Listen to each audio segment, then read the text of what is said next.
Lalu Nabi berdoa kepada Allah, ya Allah, ya Allah, cukuplah sakitnya sakaratil maut ini. Jangan engkau timpakan kepada umatku. Jangan engkau timpakan kepada umatku. Jangan engkau timpakan kepada umatku. Cukup saya menanggung sakitnya sakaratil maut ini. Ini Rasulullah, tidak seperti Dilan. Jangan rindu, berat, cukup saya, pret.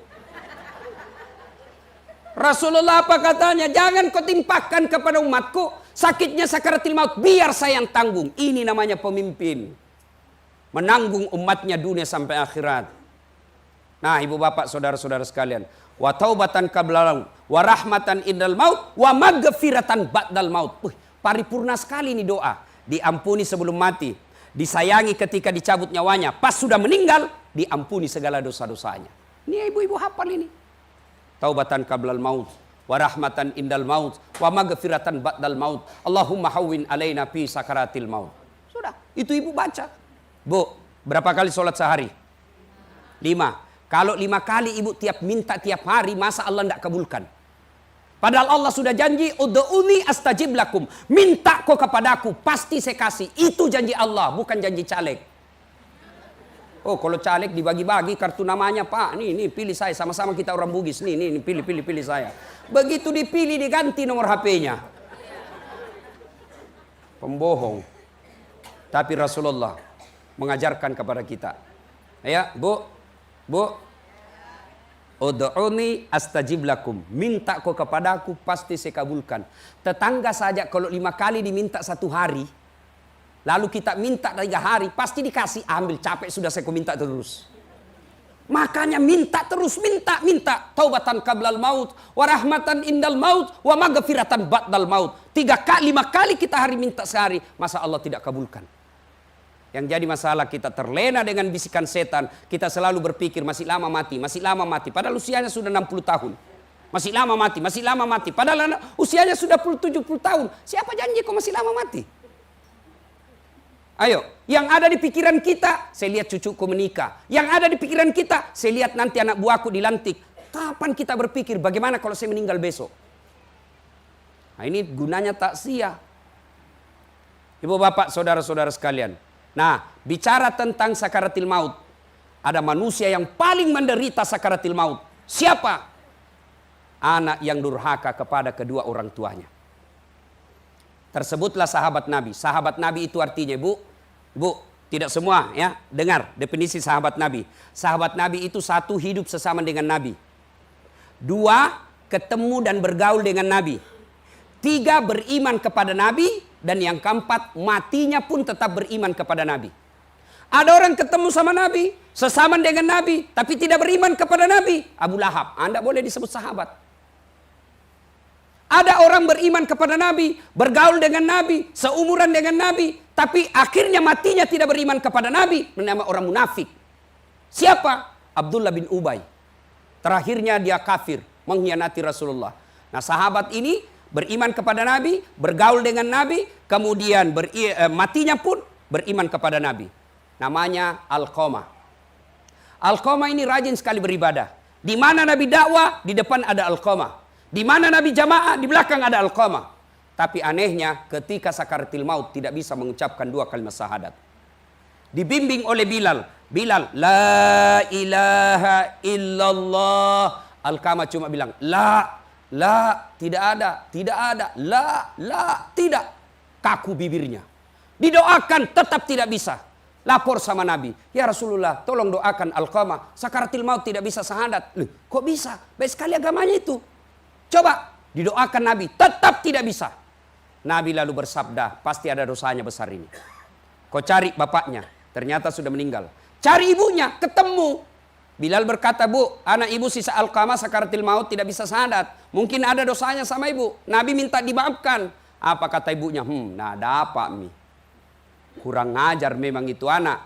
Setengah mati kulahirkan, setengah mati kubesarkan, setengah mati kususui, setengah mati kusekolahkan. Ternyata setelah ada istrinya, lebih sayang istrinya daripada saya. Setelah ada istrinya, lebih takut istri sama istrinya daripada saya bapaknya. Ada di sini bapak-bapak takut sama istrinya? Ada? Berhenti jadi laki-laki, bos. Apa mau takut sama istri? Nah semua gaji tak diambil. Belum naik saja dia sudah tahu. Kerjasama bendahara sama tukang cicil. Dia bilang orang, jadi ustaz tidak takut sama istrinya. Ngapain saya mau takut sama istriku? Cuma istriku lebih berani dari saya. Ada yang bilang, ustaz, masalahnya kalau dia ngamuk ustaz, dia pecah piring. Saya bilang sini kok. Kalau dia pecah piring satu, kasih pecah aku satu lusin. Nah kasih pecah gelas, kasih pecah semua.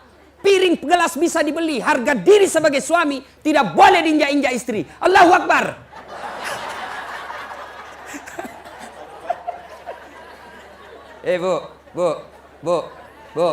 Bu.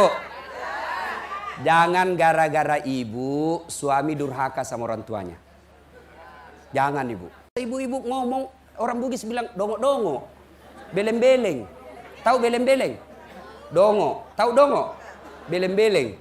Tahu beleng-beleng? Dongo. Tahu dongo? Beleng-beleng. Rocky Gerung bilang dungu.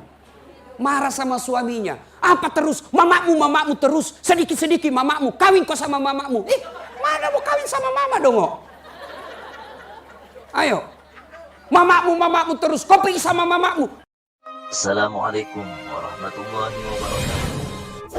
Klik subscribe dan lonceng notifikasi kalian untuk mendukung channel ini agar terus menyiarkan syiar Islam. Jangan lupa like and share. Mana bisa?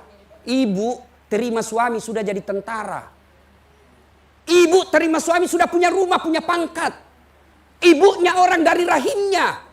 Dia susui, dia besarkan, dia sekolahkan, dia jualkan sawah supaya masuk tentara. Setelah ibu dapat jabatan, terima beres, dilarang ketemu orang tuanya. Gimana hidupmu mau bagus? Ya, mestinya ibu bersyukur. Alhamdulillah suamiku taat sama orang tuanya. Mudah-mudahan anakku pun setelah menikah tetap sayang sama saya. Pilih mamamu atau saya. Mana bisa dipilih?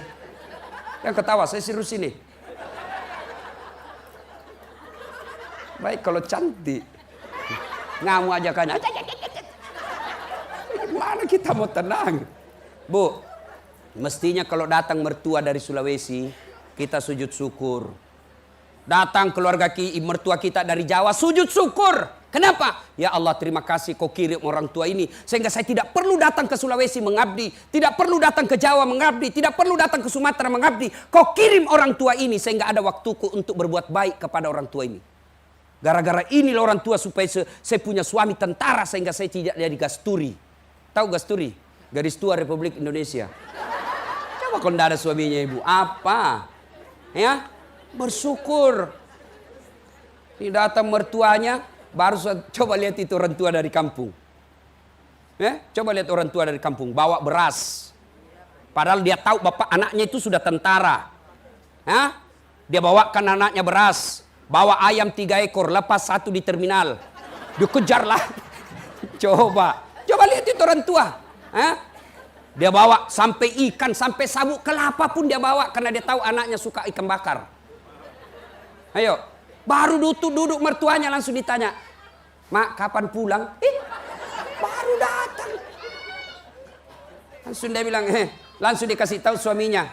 Datang lagi mamamu. Bawa beras 50 kilo, ayam 3 ekor, pulang nanti 2 juta. Ada begitu di sini? Tidak ada? Wallahu a'lam. Kalau ada, segera bertobat. Kita juga Pak, saya bilang sama istriku, boleh kau marah-marah sama saya. Boleh kau maki sama saya. Habis duit kau mau rezekimu, habis kau habiskan, terserah itu rezekimu. Mau kau lempar kepalaku silahkan, yang penting tidak kena. Satu yang tidak boleh, jangan pernah kau lukai perasaan ibuku. Begitu kau lukai perasaan ibuku, keluar kau dari rumah. Belum tentu saya jodoh sama kamu sampai ajal. Tapi namanya orang tua, biar kau cuci saya seluruh air yang ada di lautan tidak akan menghilangkan darah dagingnya ibu bapakku di sini. Begitu. Bu. Ya, kalau datang mertua, sayangi. Itu pintu berkah. Ada yang tanya, Ustadz, saya merantau dari Sulawesi 30 tahun saya di Jakarta, cari nafkah, tidak bisa beli rumah, tidak bisa lepas dari kredit. Saya bilang salah satu sebabnya kau kurang ngajar, durhaka sama orang tuamu. Ridallah fi ridal walidain, suktillah fi suktil walidain. Ridanya Allah tergantung ridanya kedua orang tua, murkanya Allah tergantung murkanya kedua orang tua. Maka kalau ibu mau menghadapi sakaratil maut dengan baik, birrul walidain. Baik-baiklah kepada kedua orang tua. Sekarang mari kita lihat anak-anak kita sekarang, Pak. Itu model tadi, model orang yang sudah berkeluarga. Model anak sekolah. Mau lihat anak-anak kita sekarang, Pak. Mau saya kasih bukti, Bu. Anak-anak kita lebih sayang sama cowoknya daripada bapaknya. Mau bukti? Mau? Pulang nanti ke rumah, periksa itu wallpapernya anaknya, HP-nya. Siapa foto di situ? Fotonya bapaknya. Saya ini lagi ngajar di Unhas, ujian final test, mahasiswa saya di Unhas. Adik-adik sekalian, jangan simpan HP-mu di kantong. HP simpan sudut kanan meja. Tidak boleh, nanti ku kerjasama di grup. Simpan sebelah kanan. Saya jalan periksa. Wih, ada HP, Bu. Cakep betul cowoknya, putih bersih. Saya lihat, enggak imbang bener ini. Ceweknya jelek, cantiknya cakep. Saya lihat mukanya itu cowok. Cakep betul, ceweknya jelek. Enggak imbang ini saya rasa. Saya bilang, cakepnya cowokmu, Dek. Langsung dia bilang, kampungannya Pak Ustadz, enggak gaul. Bukan cowokku itu. Oh, siapa ini? Lee Min Ho. Siapa Lee Min Ho? Artis Korea. Oh, artis. Dia kenal kau ini, Dek? Tidak. Pernah kau na miss call? Enggak pernah. Pernah kau na kirimi pulsa? Enggak. Dongo! Apa itu kau simpan bapakmu dong? Fotonya bapakmu di situ. Hapus itu. Bapakmu yang sekolahkan kau, nantar jemput kau bapakmu, nalindungi kau bapakmu, nak belikan kau rumah, nak simpankan kau HP. Masa itu Korea kau hargai dan bapakmu tidak? Ganti itu. Tunggu dulu Ustaz. Dia carilah fotonya bapaknya. Sudah tak hapus Ustaz. Astagfirullah. Beginilah model anak-anak kita sekarang, Pak. Bu, mau lagi bukti? Anak kita lebih sopan sama cowoknya daripada bapaknya. Coba lihat. Kalau bapaknya perintah, jangan keluar nak, kau sudah gadis, tidak bagus malam-malam. Wah, kolot, itu kan dulu. Ini lain sekarang. Sekali cowoknya, ya terserah kakak aja deh. Geleng-geleng. Mau lagi lihat bukti? Ibu-ibu, kalau jabat tangan anaknya cium tangan enggak? Cium tangan? Bu, saya kalau jabat tangan ibu saya pegang 2 jari, 2 tangan, lalu saya cium telapaknya 1 kali, di atas punggungnya 2 kali. Begitu namanya cium tangan yang diajarkan ulama. Anak kita begitu cium tangannya. Pergi dulu, Mak. Ngeseledin ji. Sekali tangannya cowoknya. Ketawa ki baru anak tak begitu. Ayo. Coba kalau mamanya telepon, nah bapakmu ndak bisa datang nak jemput saya. Lagi masih tugas. Tolong kau jemput saya. Apa jawaban anak kita yang cowok? Capek mak, orang baru pulang kuliah. Mamanya mengalah. Giliran ceweknya telepon, bang. Jemput dong. 10 menit saya sampai ya sayang. Coba. Ini fakta. Siapa yang salah? Apa sepenuhnya salah orang tua? Anak tidak. 90% salahnya orang tua. Tidak ada anak dilahirkan dalam keadaan kafir. Tidak ada anak dilahirkan dalam keadaan preman. Orang tuanya kata Nabi, anak dilahirkan dalam keadaan fitrah. Orang tuanya membuat dia majusi. Orang tuanya membuat dia Nasrani. Orang tuanya membuat dia Yahudi. Gimana? Sekarang kita bangga kalau anak kita pintar bahasa Inggris. Hebat anaknya itu Ustaz. Masih SD kelas 2 sudah pintar bahasa Inggris. Apa hebatnya? Banyak yang bisa begitu. Nggak percaya? Ibu ke Inggris. Itu. Anak-anak di Inggris, Bu. Baru lahir pintar bahasa Inggris. Ayo, pintar bahasa Korea ke Korea. Banyak pintar bahasa Korea di Korea. Yang hebat ketika anak kita pergi bapaknya bertugas. Duhur dia telepon bapaknya, Pak. Saya bangga bapak punya jenderal. Saya bangga bapak perwira. Tapi saya malu kalau bapak tidak sholat. Saatnya duhur cari masjid. Itu baru kaya. Pergi ditelepon sama anaknya, Mak. Di mana, Mak? Lagi di mall, Nak. Jilbabnya bagus enggak? Jangan sampai jilbab kayak ABG lagi, Mak. Ayo, pernah di SMS begitu anaknya, Bu? Pernah? Kita bangga kalau pintar bahasa Inggris. Hebat pintar bahasa Inggris. Bu, Pak, kalau anak pintar bahasa Inggris, apa hebatnya? Memangnya kalau mati nanti dia berdoa pakai bahasa Inggris? Oh my God, please help me my mother, pray. Ya, yuk. Yang kedua, gimana anak kita mau bagus? Yang kita kasih makan uang haram. Yang kita kasih makan uang sogok. Coba lihat anak-anak pejabat yang suka terima uang haram. Anaknya kadang kala 3. 1 pengedar, 1 penghisap, 1 kawin lari di bawah bandar. Demi Allah, ada saatnya nanti ibu butuhkan doa dorong anak. Dan ketika itu, anak kita tidak bagus agamanya hancur. Kita terlalu cemas soal perutnya anak. Jangan cemas Pak. Ada 3 kewajiban orang tua kepada anak, kata Nabi. 1, lahir kasih nama yang baik. Jangan lagi bilang apa arti sebuah nama. Bodoh itu orang kalau ada bilang apa arti sebuah nama. Bayangkan seandainya tidak ada nama kita masing-masing. Terutama itu caleg. Repotnya pilih saya. Siapa? Anu. Pilih saya. Anu apa? Banyak nama Anu. Bapak ibu telepon saya. Halo di Sulawesi. Halo ada Ustadz. Ustadz siapa? Ustadz pendek. Banyaknya Ustadz pendek di Makassar. Maka nama itu penting. Coba sebut nama ibu. Coba sebut nama. Setidaknya kalau ibu sebut nama ada 2 yang saya tahu. 1 nama, 2 agama. Abdurrahman 99% pasti muslim. Bertus Titanus bukan Islam. Ambot Dalle tidak mungkin Jawa. Masa Ambot Dalle Jawa? Pasti Bugis. Nah ibu bapak saudara-saudara sekalian ya. Sudah. Nah. Orang yang menghadapi sakaratil maut tersiksa adalah anak yang durhaka sama orang tuanya. Maka ibu ini kewajiban kita semua. Samping kita jaga dengan makanan haram, kita kasih contoh teladan yang baik. Kemudian yang paling penting, doakan. Ini doanya anak soleh bu. Catat ibu, jadikan amalan. Doa ini langsung diajarkan Allah kepada Nabi Ibrahim. Sehingga Ibrahim alaihissalam terkenal dengan nabi, para kakek dan para nabi.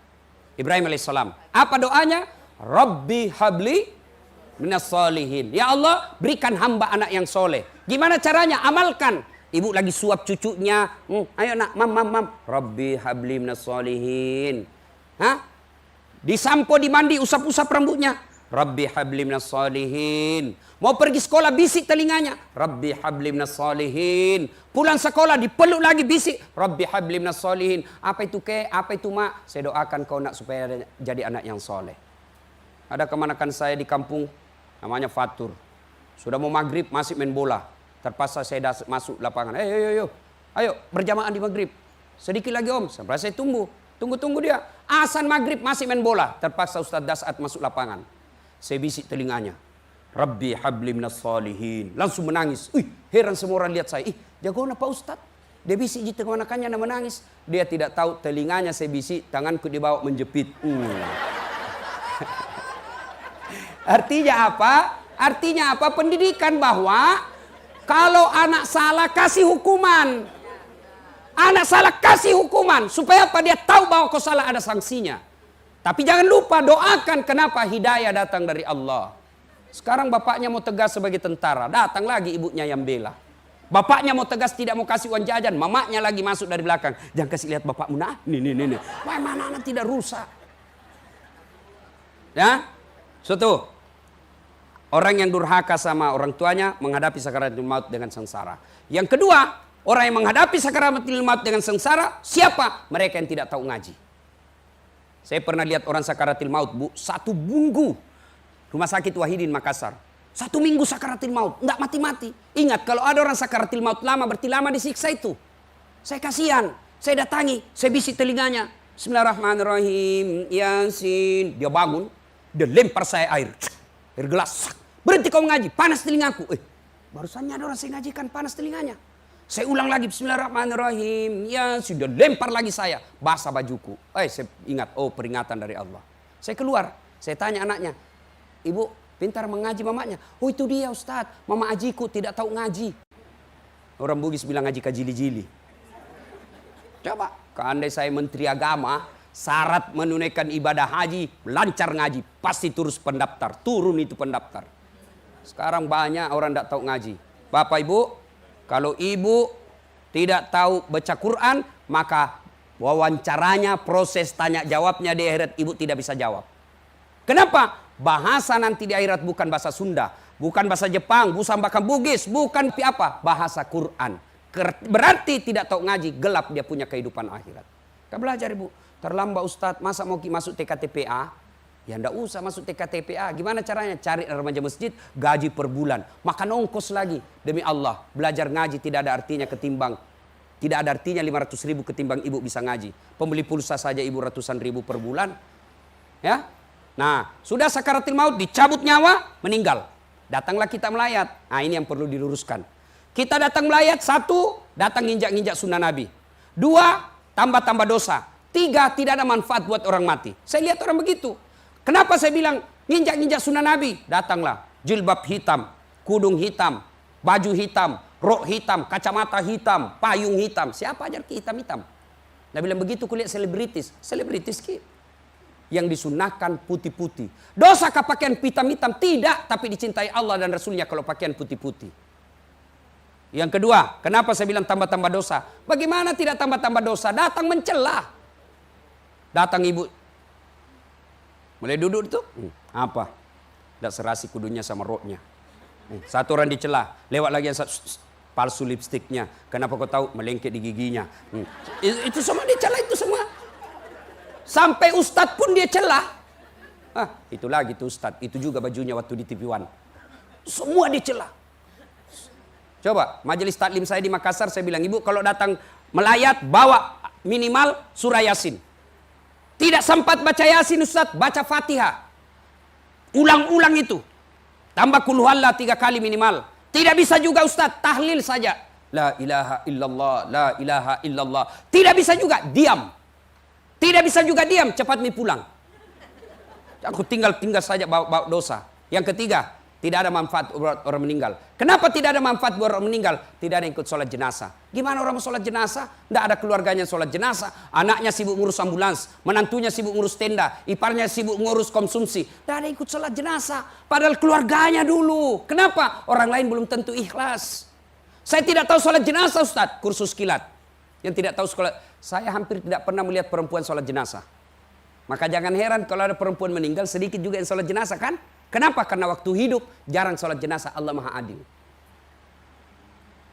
Nah, tidak tahu sholat jenazah, kursus kilat. Tidak dapat air Ustaz, boleh tidak wudhu. Syafi'i mensyaratkan wudhu, Imam Ahmad boleh tidak wudhu.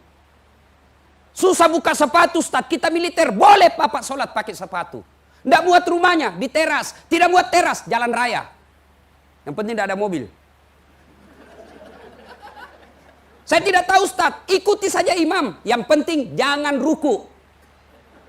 Sampai bapak ruku malu sendiri itu. Seperti Abu Nawas, Allahu Akbar. Abu Nawas kan sok tahu. Allahu Akbar, takbir juga. Takbir kedua imam, Allahu Akbar, ruku Abu Nawas. Kenapa saya saja ruku ini? Takbir ketiga, Allahu Akbar, terlanjur dari sekalian mak deh sujud. Selesai sholat ditanya, Abu Nawas, kenapa kau sujud? Dia bilang, ini orang banyak sekali dosanya. Tidak diampuni kalau tidak ruku. Supaya habis sekalian saya sujud. Ayo kursus kilat sholat jenazah. Takbir pertama, Allahu Akbar. Takbir pertama apa? Baca Al-Fatihah. Takbir kedua, Allahu Akbar. Salawat kepada Nabi. Allahumma salli ala Sayyidina Muhammad wa ala ali Sayyidina Muhammad. Takbir ketiga, Allahu Akbar. Doakan orang meninggal paling singkat, Allahumma ghafir laha. Ya. Takbir keempat, Allahu Akbar, boleh berdoa, boleh langsung salam, selesai. Nah, sudah diantar jenazah. Biasa kalau diantar jenazah, ibu mulai menangis. Boleh menangis, tapi tidak boleh meraung-raung. Apa yang dimaksud meraung-raung? Mengeluarkan kata-kata menyesal takdir Allah. Kenapa ini suamiku meninggal? Orang baik, kenapa bukan orang jahat? Tidak boleh. Kenapa ini anakku yang baik, rajin sholat? Kenapa bukan yang tukang judi? Tidak boleh. Ada yang menangis sampai tinggal dikasih kacapi jadi sinrili. Oh anak, mati betul mi mana. Tidak ada yang kasih makan kau nak. Nah bilang anaknya, tidak ada kasih makan. Berarti bangkrut saya nanti nih, tambah nangis. Ada ibu meninggal, saya bilang, bu sabar ki, semua orang meninggal. Nah, dia lihat saya nih, pintar kau itu Ustaz. Coba bedek kau yang mati istrimu. Weh, saya pikir saya tinggalkan. Boleh menangis, tapi tidak boleh meraung-raung. Ketika Rasulullah wafat istri beliau menangis. Tapi tidak boleh mengeluarkan kata-kata. Diantar jenazah. Nah, ini lagi yang perlu diluruskan. Ngantar jenazah, betapa banyak orang melanggar agama. Kenapa? Dia injak-injak batu nisan. Haram hukumnya injak batu nisan. Bahkan ada sampai merokok sambil duduk di batu nisan. Sama kau duduki api neraka. Tidak bisa lewat Ustaz, padat pekuburan. Sudah tidak usah masuk. Dari luar saja ucapkan, Assalamualaikum ya ahlal kubur. Selesai. Dikuburkan. Pengantar sudah kembali. 3 yang ngantar ibu. Ibu pernah lihat orang meninggalkan diantar? 3 yang ngantar. 1, harta. 2, keluarga. 3, amal kebaikan. 3 ini, 2 yang kembali. 1 yang temani kita dikubur. Siapa? Harta. Apa harta masuk? Mohon maaf. Baru-baru kita lihat dikuburkan istri presiden kita, Ibu Ani Yudhoyono. Orang terkenal, satu Indonesia kenal, banyak duitnya. Masuk kain kafan dibawa, enggak kain sutra. Enggak mentang-mentang kaya, kasih masuk PCD supaya dia bisa nonton di dalam. Tidak. Sama yang dibawa, apa parfum yang kita bawa mati? Angelman, Bulgari, bukan. Apa kita bawa? Kapur barus. Ayo. Yang kedua, yang mengantar kita, keluarga. Ibu meninggal, suami mau tasu. Jangankan masuk, satu malam aja dicimpang kakinya, ndak mau. Menangis mata kanannya, mata kiri dia buka, yang mana yang akan datang. Ini ada teman saya haji di Makassar. Meninggal istrinya, menangis, bengkak matanya. Ustadz, rasanya separuh jiwaku hilang. Inilah istri saya, menurut saya Ustadz, luar biasa istri saya ini. Menangis sampai bengkak matanya, Bu. Saya bilang, hebat betul ini Bapak. Biasanya kalau laki-laki meninggal istrinya kan hanya menangis, tidak mengeluarkan kata-kata. Beberapa bulan kemudian saya pergi jogging di Karebosi.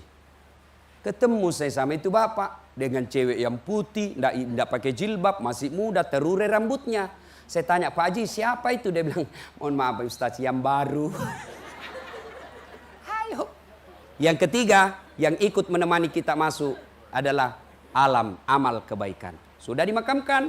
Dalam hadis dijelaskan, pengantar sudah pada kembali. Bahkan dalam hadis dijelaskan, langkah kaki orang yang paling terakhir masih kedengaran, sudah datang malaikat.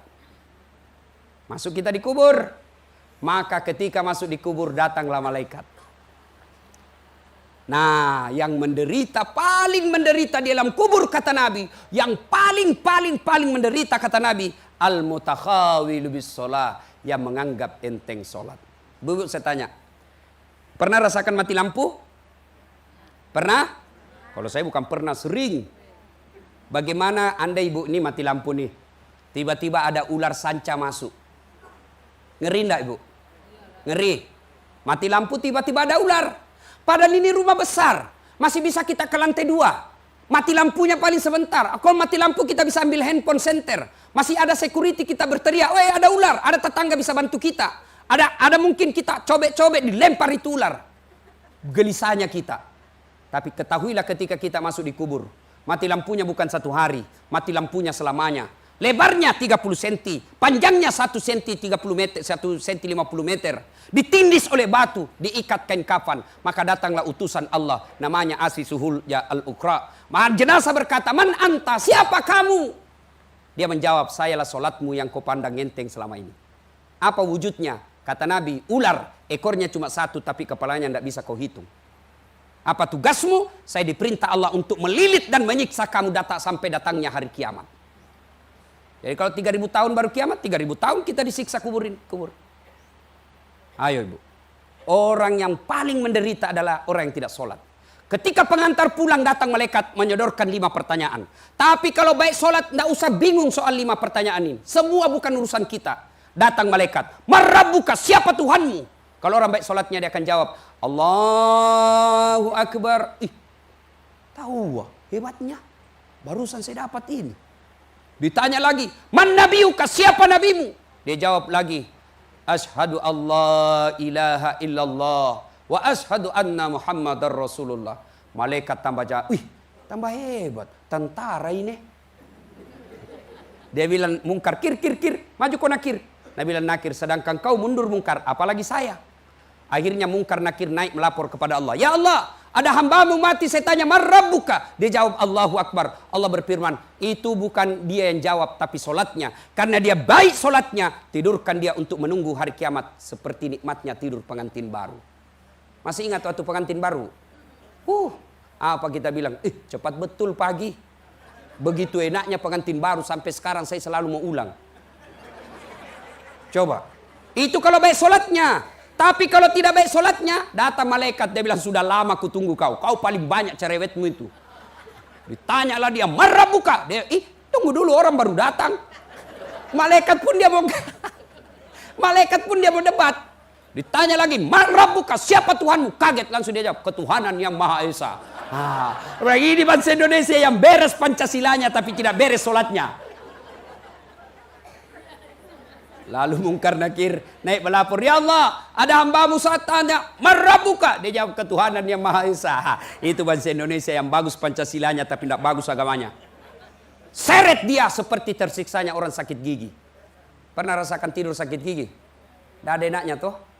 Nah, orang yang meninggal sekarang Pak, bapak kita, keluarga kita, teman kita, kenalan kita yang ada di kubur, demi Allah belum sampai ke neraka, belum sampai ke surga, tapi menunggu di alam kubur. Dan pada saat sudah di alam kubur, kata Nabi, putus amal kebaikannya kecuali 3 hal. 1, sadaqatun jariyah, sedekah. Maka bapak-bapak sebelum terlambat bersedekahlah. Jangan terlalu pelit. Untuk puasa bukan, untuk haji bukan, untuk zakat bukan, untuk apa? Saya hanya ingin berkata, kembalikan saya meskipun semenit saja. Saya hanya ingin berkata, ya Allah, semua hartaku saya sedekahkan jalan agama Allah. Kenapa? Solat dinikmati hanya ketika solat, puasa dinikmati hanya ketika puasa, haji dinikmati ketika haji. Tapi sedekah, meskipun kita sudah wafat, amal-amalnya tetap mengalir. Maka bapak sebelum terlambat, maka orang yang pandai menyikapi hartanya, dia kirim lebih dulu hartanya. Saya tidak setuju kalau ada ustadz mengatakan, tidak usah cari uang banyak-banyak, tidak dibawa mati. Salah, cari uang banyak-banyak, bawa mati. Bagaimana caranya? Sebelum mati transfer. Saya mau kuburku terang, kirimi pembeli lampu di masjid, insya Allah terang lampunya. Saya mau sejuk kuburku, kirimi pembeli AC di panti asuhan, bukan panti pijat. Dan juga bapak-bapak tiap bulan ke panti pijat. Saya tanya, kenapa ke panti pijat? Harusnya panti asuhan. Dia bilang sama-sama